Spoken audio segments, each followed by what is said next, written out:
No, Cristo, si lo viéramos solamente como un gran maestro de moral, y lo hemos hablado muchas veces aquí, sería algo absurdo.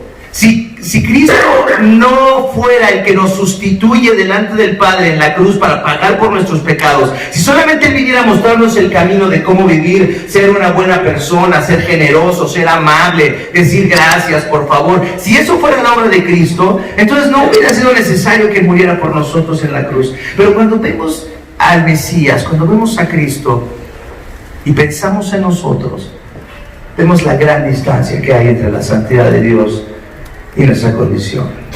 Vemos entre este hombre poderoso que es Cristo, que es el Mesías prometido y que se somete voluntariamente al Padre, teniendo todo el poder, se somete voluntariamente al Padre. Y tú y yo, siendo como una pulga en el universo, siendo polvo cósmico, si es que fuéramos polvo cósmico. Es como si una hormiga estuviera rebelde en contra tuya y que te dijera: no me voy a salir de tu cocina. Pues, ¿qué haces? ¿Qué haces? Esa hormiga está muy brava.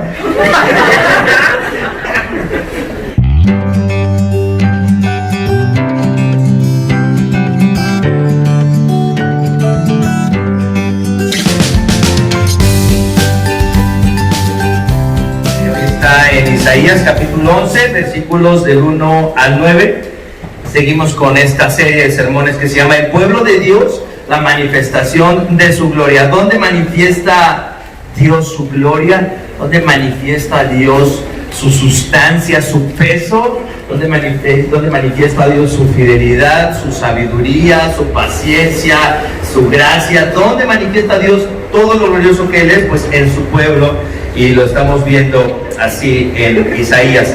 Vamos entonces al texto que está en Isaías capítulo 11, versículos del 1 al 9. Y dice: del tronco de Isaí brotará un retoño, un vástago nacerá de sus raíces. El Espíritu del Señor reposará sobre él, espíritu de sabiduría y de entendimiento, espíritu de consejo y de poder, espíritu de conocimiento y de temor del Señor. Él se deleitará en el temor del Señor. No juzgará según las apariencias, ni decidirá por lo que oiga decir, sino que juzgará con justicia a los desvalidos y dará un fallo justo en favor de los pobres de la tierra. Destruirá la tierra con la vara de su boca, matará al malvado con el aliento de sus labios. La justicia será el cinto de sus lomos y la fidelidad el ceñidor de su cintura. El lobo vivirá con el cordero, el leopardo se echará con el cabrito, y juntos andarán el ternero y el cachorro de león, y un niño pequeño los guiará. La vaca pastará con la osa, sus crías se echarán juntas, y el león comerá paja como el buey. Jugará el niño de pecho junto a la cueva de la cobra, y el recién destetado meterá la mano en el nido de la víbora. No hará ningún daño ni estrago en todo mi monte santo, porque rebosará la tierra con el conocimiento del Señor, como rebosa el mar con las aguas. Esta es la palabra del Señor.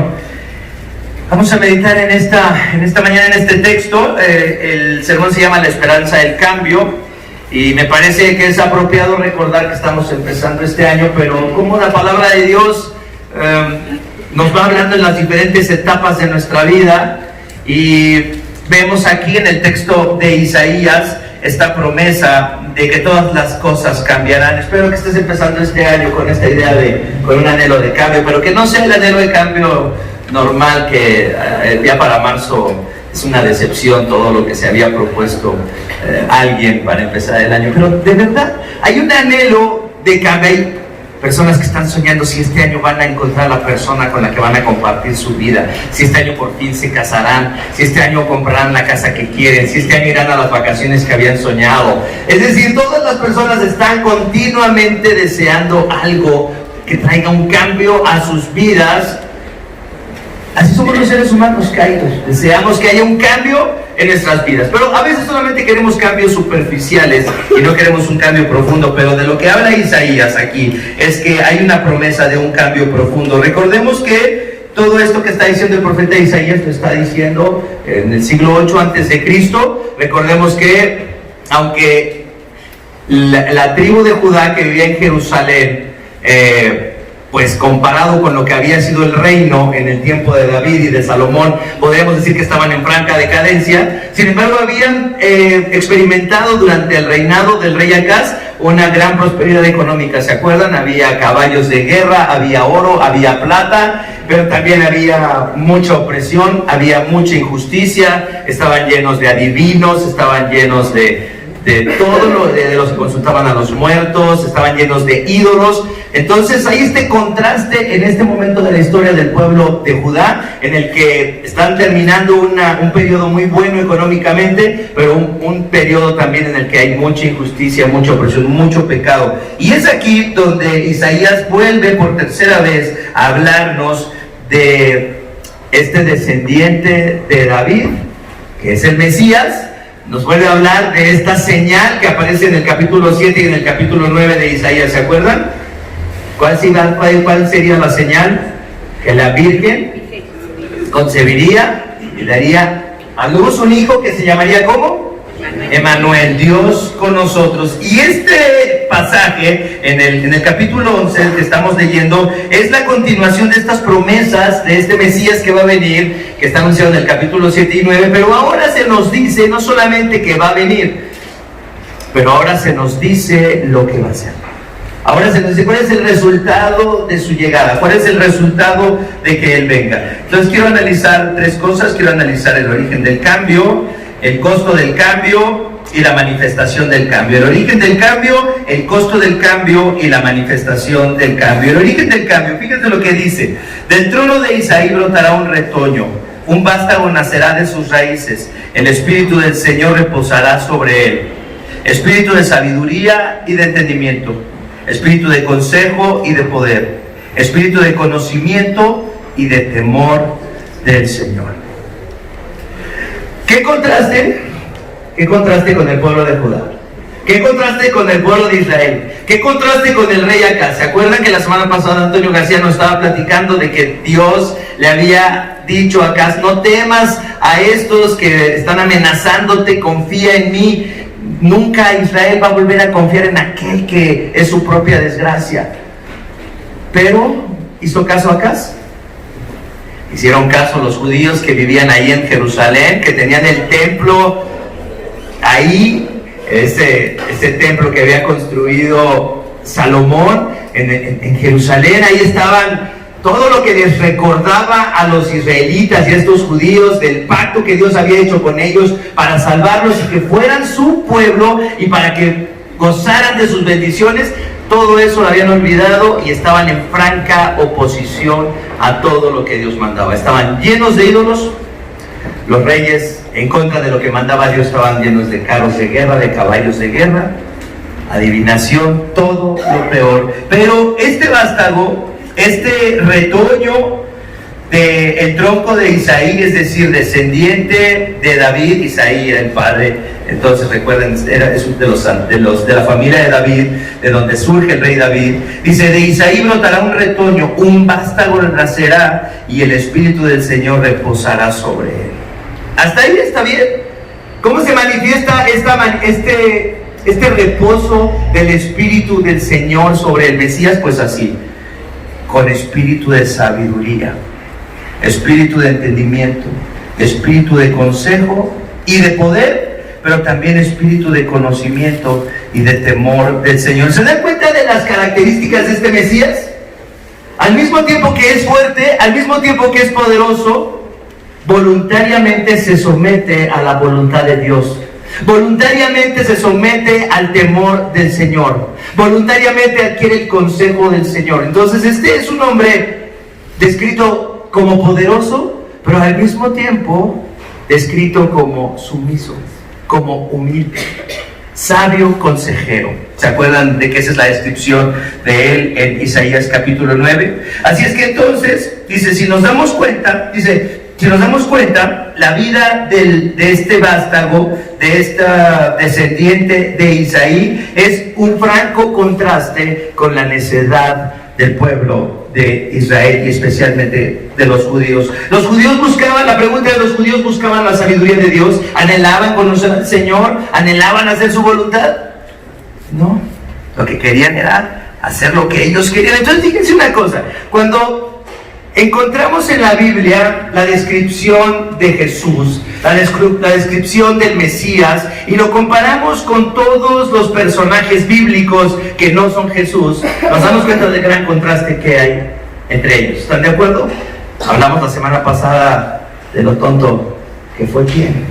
Abraham, de lo tonto que fue David, de lo tonto que fueron muchos personajes bíblicos en franco contraste con la sabiduría de Cristo. Pero eso es algo útil para nosotros. Fíjense una cosa, el origen del cambio está en el conocimiento de Dios, en el temor de Dios que imparte sabiduría. Pero para que lleguemos a ese conocimiento, primero tenemos que aceptar algo. Primero tenemos que aceptar nuestra condición espiritual, nuestra condición de miseria espiritual, y que podamos entender que cuando vemos a Cristo, si lo viéramos solamente como un gran maestro de moral, y lo hemos hablado muchas veces aquí, sería algo absurdo. Si Cristo no fuera el que nos sustituye delante del Padre en la cruz para pagar por nuestros pecados, si solamente Él viniera a mostrarnos el camino de cómo vivir, ser una buena persona, ser generoso, ser amable, decir gracias, por favor, si eso fuera la obra de Cristo, entonces no hubiera sido necesario que muriera por nosotros en la cruz. Pero cuando vemos al Mesías, cuando vemos a Cristo y pensamos en nosotros, vemos la gran distancia que hay entre la santidad de Dios y nuestra condición. Vemos entre este hombre poderoso que es Cristo, que es el Mesías prometido, y que se somete voluntariamente al Padre, teniendo todo el poder, se somete voluntariamente al Padre. Y tú y yo, siendo como una pulga en el universo, siendo polvo cósmico, si es que fuéramos polvo cósmico. Es como si una hormiga estuviera rebelde en contra tuya y que te dijera: no me voy a salir de tu cocina. Pues ¿qué haces? ¿Qué haces? Esa hormiga está muy brava. Esto es lo que quiero que entendamos, es cuando vemos la majestuosidad de la persona de Cristo, y cuando venimos a la miseria humana, tenemos que ver ese abismo que hay entre el Mesías prometido, el pueblo de Israel, los judíos que están en Jerusalén en el siglo 8 y nosotros en pleno siglo XXI aquí en la Ciudad de México. Nosotros no tenemos nada de poder, pero estamos en total rebeldía en contra de Dios. Nosotros no queremos su consejo, no queremos ser sabios, pero queremos hacer nuestra voluntad. ¿Cómo es escrito el corazón del hombre? Ahí en el Salmo 14, versículos del 1 al 3, este pasaje que después Pablo retoma en Romanos, que dice el necio en su corazón: no hay Dios, están corrompidos, sus obras son detestables, no hay uno solo que haga lo bueno. Desde el cielo el Señor contempla a los mortales para ver si hay alguien que sea sensato. Desde el cielo Dios dice: a ver si hay alguien que esté buscándome, que tenga sensatez y que no quiera vivir haciendo lo que quiere, sino que busque mi sabiduría, que busque mi consejo, que es la manifestación de este espíritu que está sobre el vástago de Isaí, sobre el Mesías prometido. Y dice: pero todos se han descarriado, a una se han corrompido, no hay nadie que haga lo bueno. ¿No hay cuántos? Ni uno solo. Cuando estamos llenos de nosotros mismos, es tan difícil poder ver nuestra miseria. Cuando estamos llenos solamente de nosotros, cuando lo único que yo quiero hacer es mi voluntad, cuando yo digo que lo que yo pienso es lo mejor, cuando yo evalúo las cosas y digo que mi evaluación es justa, cuando yo pienso en lo mal en lo que están los demás y lo bien que estoy yo, no puedo ser más que una persona necia, ciega y sin poder, destinado a la catástrofe. Y parece muy fácil dejar de ser necio. Parece muy fácil ver lo tonto de esa posición. Pero si pensaras y reflexionaras un poco más en cómo funciona tu corazón, en realidad piensas que lo que tú quieres, que lo que tú deseas, que el cambio que quieres que venga a tu vida, eso que anhelas que ocurra en este año, eso piensas que te va a hacer feliz y trabajas para eso y estás enfocado en eso, aunque no tiene nada que ver con Dios, aunque no tiene nada que ver con la voluntad de Dios ni proviene de la sabiduría de Dios. Simplemente, inescapablemente, estamos sometidos a nuestra propia voluntad. ¿Quién de ustedes ha dominado su propia voluntad? ¿Quién de ustedes ha dominado su propia voluntad? ¿Quién de ustedes está en control de su voluntad y de sus deseos? ¿Quién de ustedes dice, estás pensando en estupidez, Víctor Cruz? O sea, lo que estás pensando es una tontería. ¿Quién de ustedes se ha puesto a decirse eso a sí mismo? ¿Lo haces seguido? Volteas y dices, pero qué estupidez estás pensando, qué deseos tan tontos son estos. Somos capaces de hacer eso y de someternos a la voluntad de Dios en contra de nuestra voluntad. No sé si existe una persona que sea capaz de hacer eso, de voltearse a ver a sí mismo y decir, deja de pensar esto, deja de querer esto, es una tontería, estás perdiendo el tiempo con esto.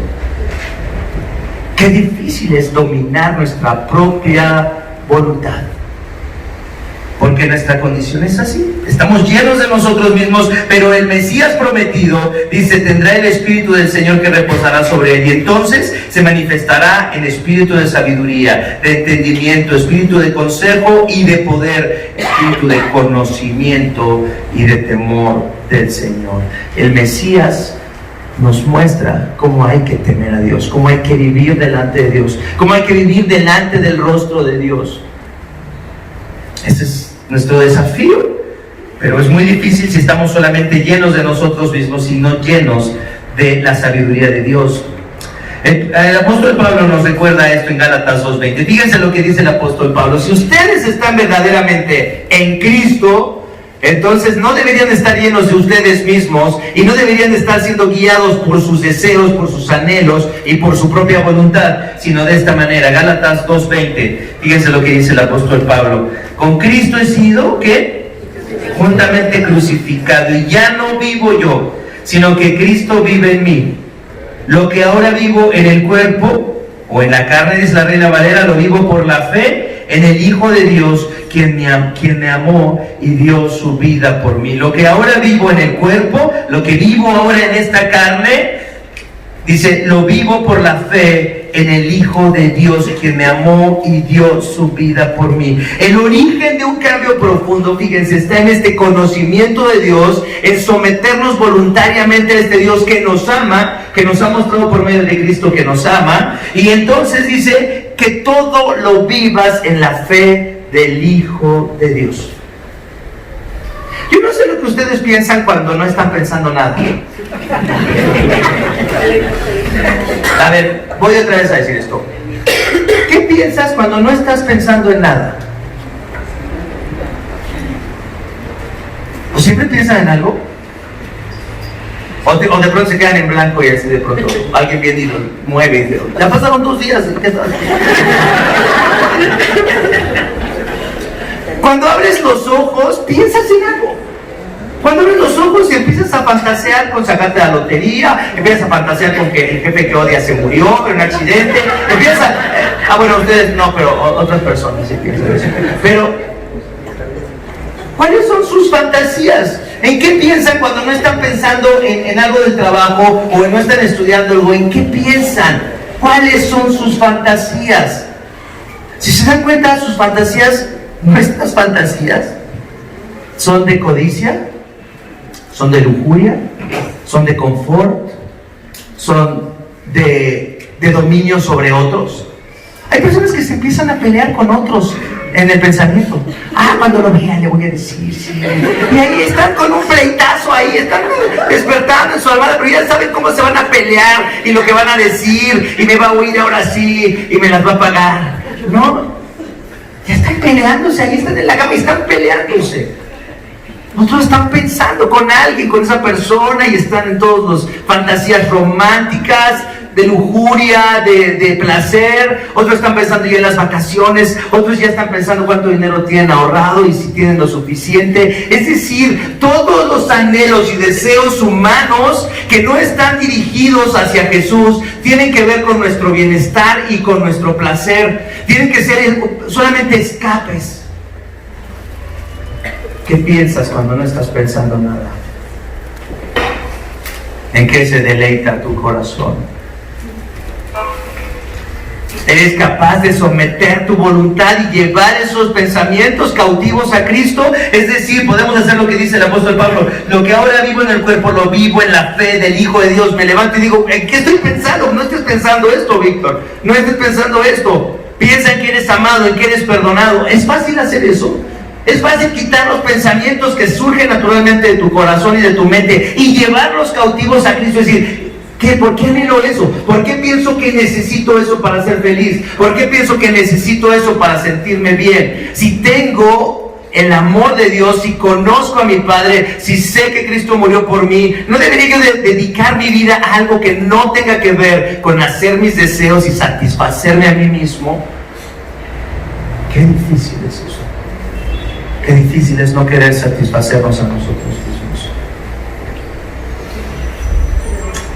Dice: centrar nuestras vidas en Dios, en su persona y en su palabra. Centrarnos en todo lo bueno que hemos recibido de Él, especialmente la salvación, implica adoración, implica rendición a Él, implica entregarle nuestro corazón. Y nuestro corazón, recuerden que esta palabra splagma, no es el corazón donde se bombea la sangre, pero es este asentamiento de todas las emociones, la voluntad. Así como lo veían los judíos, el corazón es donde está la voluntad, donde están las emociones, donde se piensa, el conjunto de todas estas cosas.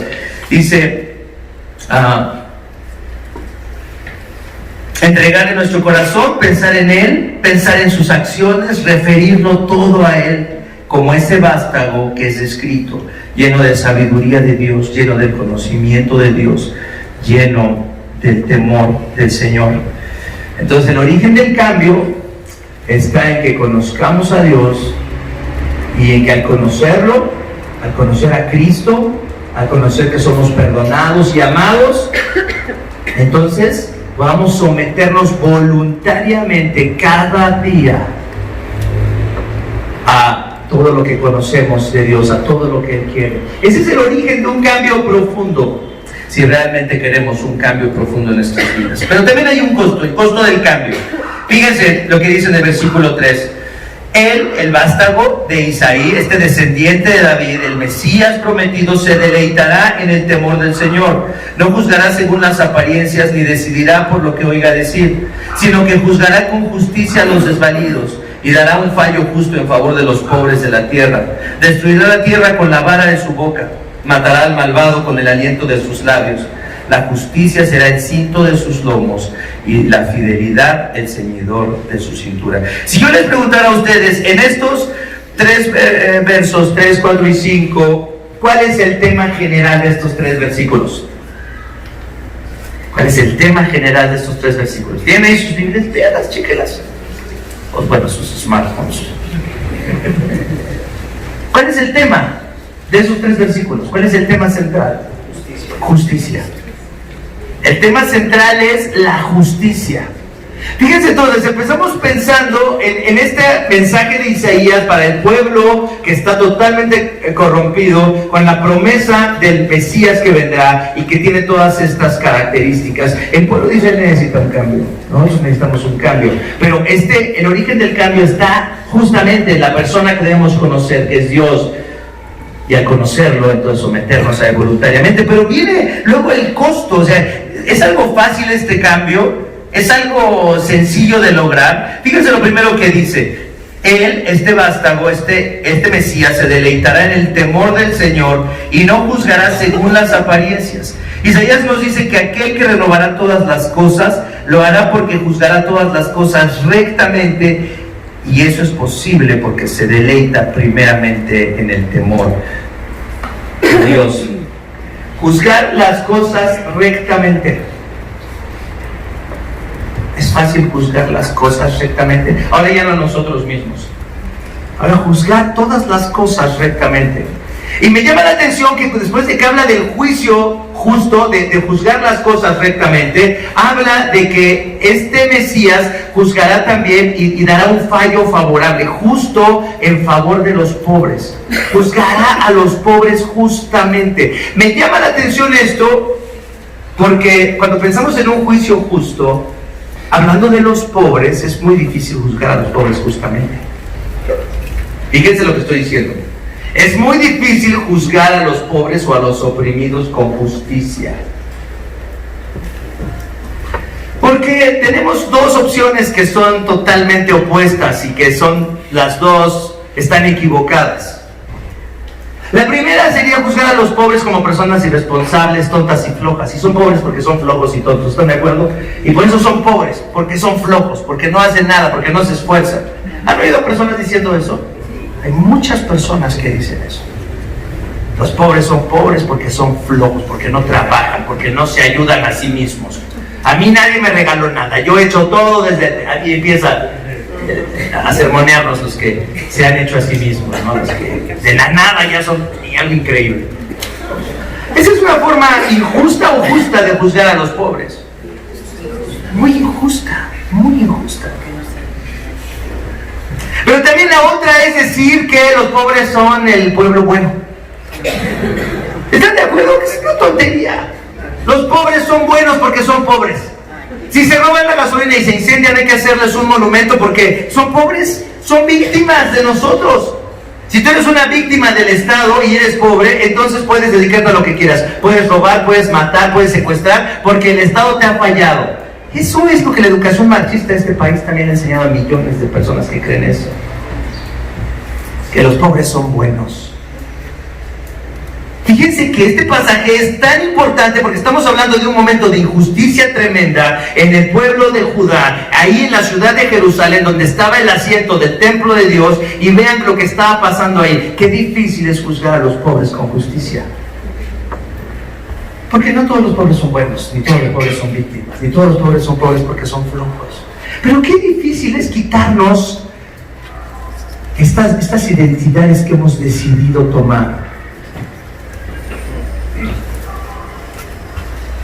y que se manifiestan en cómo tratamos a los que vemos como víctimas.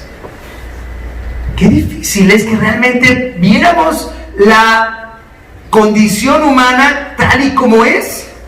Y que viéramos que sí, la gente que vive en opresión está sufriendo. Sabemos que los opresores son malos, pero también sabemos que muchos de los que son oprimidos también son malos y también están en rebelión en contra de Dios. La Biblia nos habla de que no importa si eres rico o pobre, estás perdido y eres un miserable si no tienes a Dios en tu vida. Si no conoces la salvación que hay en Cristo, estás preso, estás esclavizado por tus propios deseos y por tu propia visión de lo justo. ¿Quién de ustedes juzga las cosas con justicia? ¿Quién de ustedes sí es tan inteligente para juzgar las cosas bien? ¿Tú te crees tan inteligente? ¿Crees que los capitalistas de Wall Street son inteligentes para juzgar la justicia al mundo? ¿Crees que Morena son tan inteligentes para juzgar con justicia al mundo? Si no es la sabiduría que proviene de Dios, si no es esta manifestación del Espíritu de Dios que está descrito sobre el vástago de David, si no es esta misma manifestación y conocimiento de Dios que se manifiesta en la iglesia, no podemos empezar a juzgar las cosas con justicia.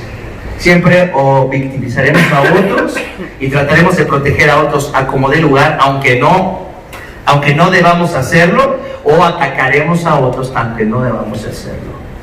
Pero si la justicia de Dios se manifiesta como dice aquí, dice, entonces se juzgará con justicia a los desvalidos y dará un fallo justo en favor de los pobres de la tierra. Destruirá la tierra con la vara de su boca, matará al malvado con el aliento de sus labios. La justicia será el cinto de sus lomos y la fidelidad el ceñidor de su cintura. Y si no creen ustedes, fíjense, hay muchos no creyentes. Cuando hablas con un ateo, cuando hablas con una persona que no es creyente, que no cree en Dios, tienes que llevarlo a algo que lo va a apasionar. Llévalo hacia donde están sus enemigos. Y se los he dicho muchas veces. Llévalo hacia donde están sus enemigos para que cuando hables de sus enemigos, empiece a sentir ¿qué? Exacto. ¿Un deseo de qué? De venganza. Amén, hermana. Oye. Cuando tú hables con un ateo, con una persona que dice que todo es relativo, que no es cierto, que no hay una verdad absoluta, que somos polvo cósmico, que no hay ni bien ni mal, que son construcciones sociológicas, todas las cosas. Cuando hables con una persona así, tienes que invitarlo y llevarlo hasta donde él empiece a enojarse y a odiar a cierto grupo de personas. Todos odiamos, todos detestamos a cierto grupo de personas. ¿Sí o no? Todos. Si eres indigenista tienes que odiar a los malditos que... No.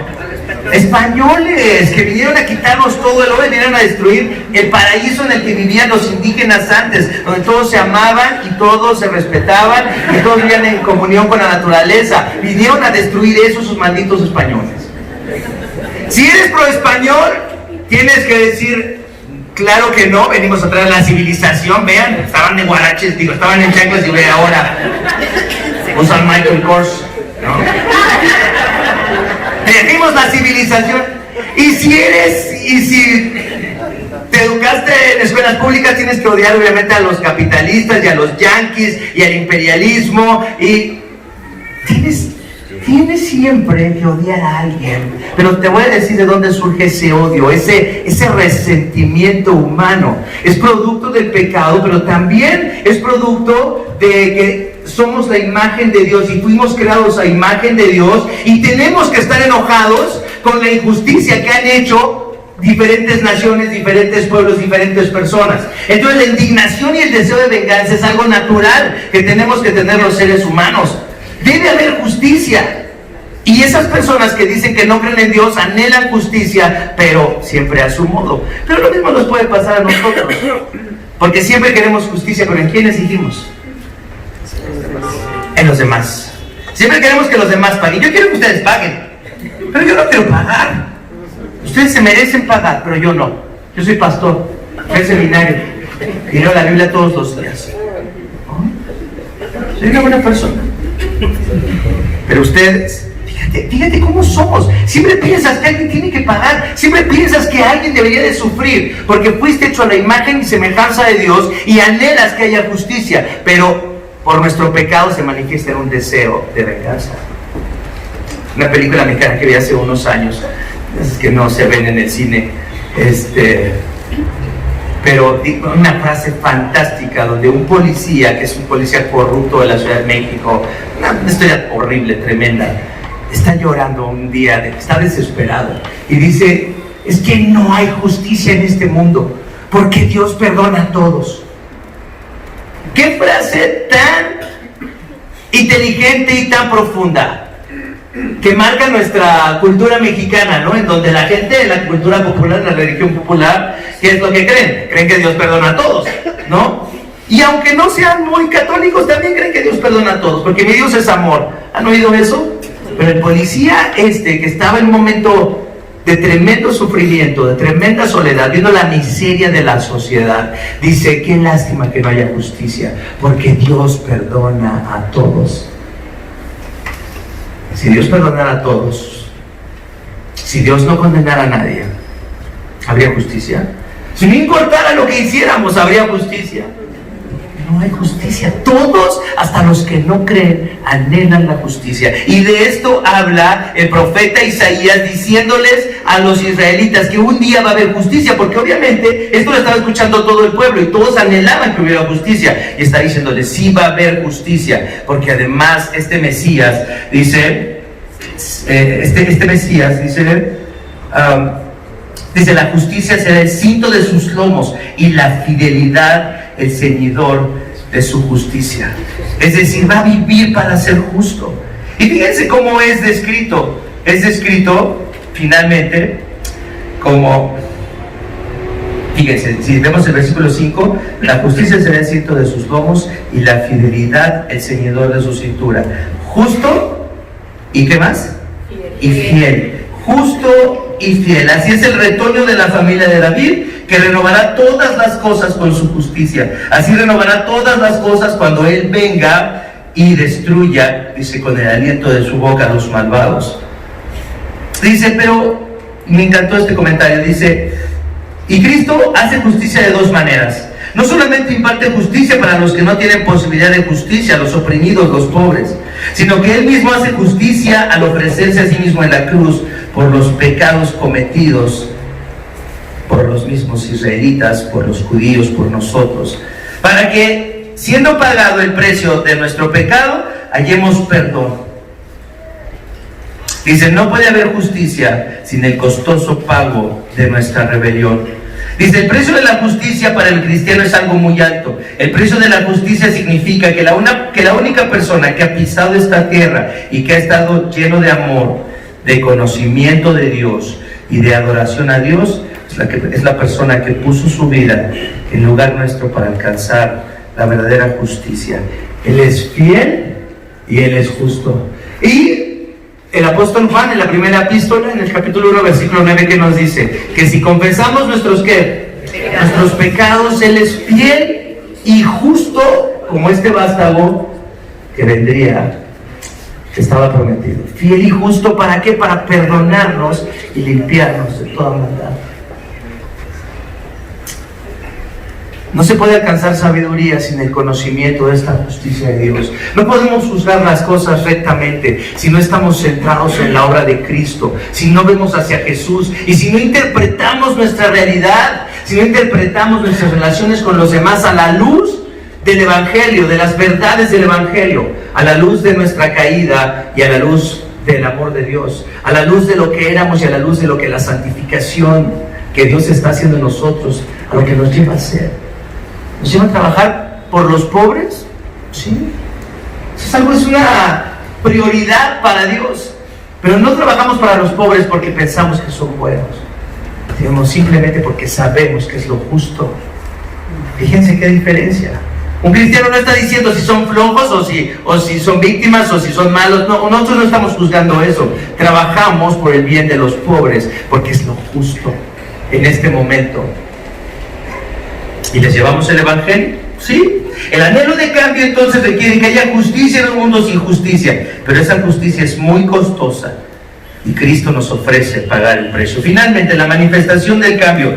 Dice en el versículo 6, el lobo vivirá con el cordero y el leopardo se echará con el cabrito, y juntos andarán el ternero y el cachorro de león, y un niño pequeño los guiará. La vaca pastará con la osa, sus crías se echarán juntas, y el león comerá paja como el buey. Jugará el niño de pecho junto a la cueva de la cobra, y el recién destetado meterá la mano en el nido de la víbora. No hará ningún daño ni estrago en todo mi monte santo, porque rebosará la tierra con el conocimiento del Señor, como rebosa el mar con las aguas. Qué imagen poderosa para los judíos que irían en Jerusalén en el siglo 8. Un niño pequeño pastoreará los animales, el cabrito y el león estarán juntos. El niño meterá su mano en donde está el nido de la cobra, dice, pero nadie hará daño. Esto es una imagen poderosa para las personas del siglo 8. Fíjense, Dios utiliza animales en esta imagen poderosa para personas del siglo 8. Déjenme decirles algo, en este último mes, con esto de los incendios en Australia, he visto tantos videos de koalas. ¿Por qué se ríen? Nunca he visto tantos videos de koalas. Estoy adicto a los koalas después de este mes. Me encantan los koalas. Es más, creo que voy a dejar la iglesia para irme de voluntario a una granja de koalas. Ya lo estoy pensando. Pero fíjense, no es...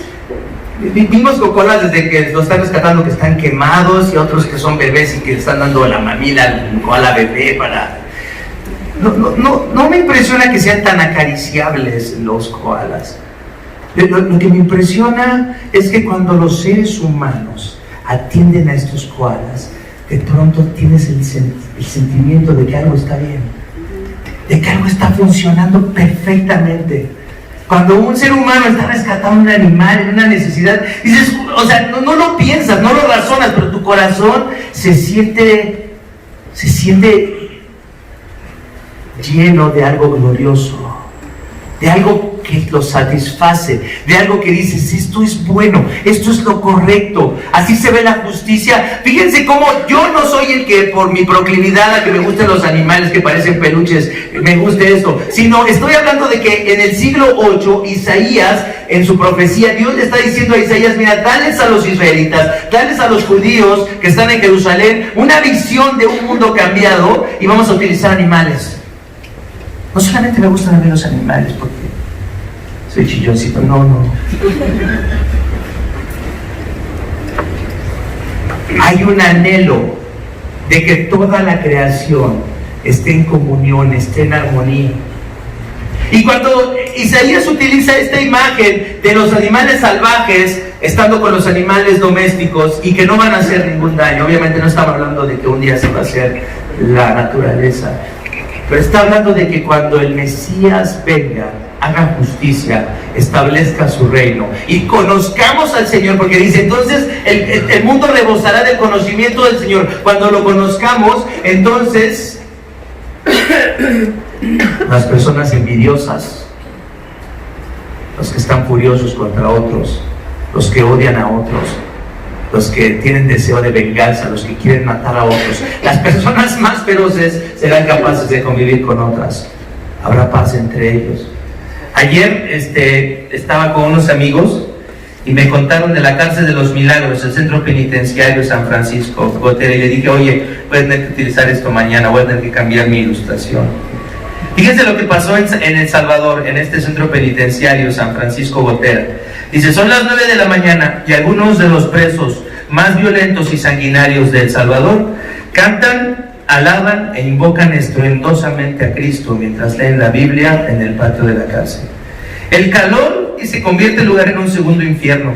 Cientos de hombres tatuados hasta las cejas, estas incluidas, llevan así 2 horas sin parar. El pastor evangélico que toma la palabra tiene un enorme 18 tatuado en la cara.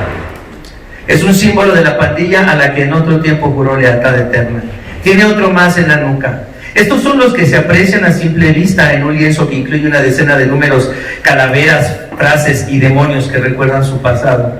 Frente a él hay más de 1,600 pandilleros en una cárcel diseñada para 200 personas, condenados por crímenes que incluyen asesinatos, extorsión y violación. Me di cuenta de que estaba matando y defendiendo calles que no eran mías, sino de Cristo, dice Jorge, de 27 años, condenado a 97 años de cárcel por homicidios, extorsión, robo con violencia. Enumera cómo, con una Biblia en la mano, este antiguo miembro de la 18, dice, aunque estamos presos nos sentimos libres, porque una vez que Dios abre tu corazón, ya no hay marcha atrás. Añade Daniel Méndez de la otra banda de los Salvatruchas. Dice, y ese es un artículo del País, de un diario español. Fueron a ver esto que les había contado, y creo que hay una cárcel donde la gente hace sus camas y donde los criminales están alabando a Cristo. Esto es de lo que está hablando Isaías en el siglo 8 y diciendo, cuando el conocimiento de Dios, dado a través del Mesías, que manifestará esta sabiduría, este sometimiento voluntario al Padre, cuando conozcan esta salvación y conozcan a Dios, entonces tendremos un mundo distinto. No harán daño en el monte del Señor. Solo podemos dejar de hacer daño cuando empezamos a conocer a Dios. Y no es posible conocer a Dios si no es a través de Jesús. No podemos conocer a Dios si no conocemos la obra de Cristo. Dice, mientras creamos en Dios a nuestra manera, dice un comentarista, y en nuestros términos, entonces no podemos cambiar, no podremos promover la justicia ni alcanzar la paz. Solo viviremos pensando en nuestro bienestar, que es a lo que algunos le llaman paz. Pero la paz de Dios no es bienestar. La paz de Dios no es comodidad y abundancia. La paz de Dios es saber que nuestras vidas serán gastadas, vividas para su gloria, que nuestras vidas serán transformadas porque sus manos nos estarán moldeando a la imagen de su Hijo. Es decir, sus acciones estarán encaminadas a que por la gracia de Cristo seamos humildes, pacientes, bondadosos, veraces, compasivos, vulnerables y útiles para el reino de Cristo. Esta es la manifestación del cambio verdadero. Pero necesitamos conocer a Jesús. No podemos tener un cambio profundo sin conocer a Cristo. Vamos a orar. Padre, te damos gracias en esta mañana. Gracias por recordarnos cuánto nos amas y que enviaste a tu Hijo para que sea el contraste entre lo que deberíamos de ser y lo que somos. Y que al vernos en nuestra perdición y al vernos, Señor, condenados justamente por ti, entonces hallemos refugio en Cristo, hallemos consuelo en Cristo, hallemos el perdón de nuestros pecados en Cristo y hallemos una forma nueva de vivir para tu honra y para tu gloria, gastando lo que somos y lo que tenemos para el servicio de otros, para manifestar tu amor a otros y para que tu reino se extienda. Gracias por esta palabra que nos das. Gracias por el profeta Isaías y gracias, Señor, por lo denso de esta enseñanza, porque nos ayudas y nos desafías a examinar cosas que no hemos examinado, en las que no hemos pensado. Bendícenos, danos de ese mismo espíritu que, Señor, prometiste para el vástago de Isaí, que seamos llenos de temor santo de ti, que nos llenes de sabiduría de ti, de conocimiento de ti. Padre, oramos por tu iglesia, por nuestros corazones, en el nombre de Jesús. Amén.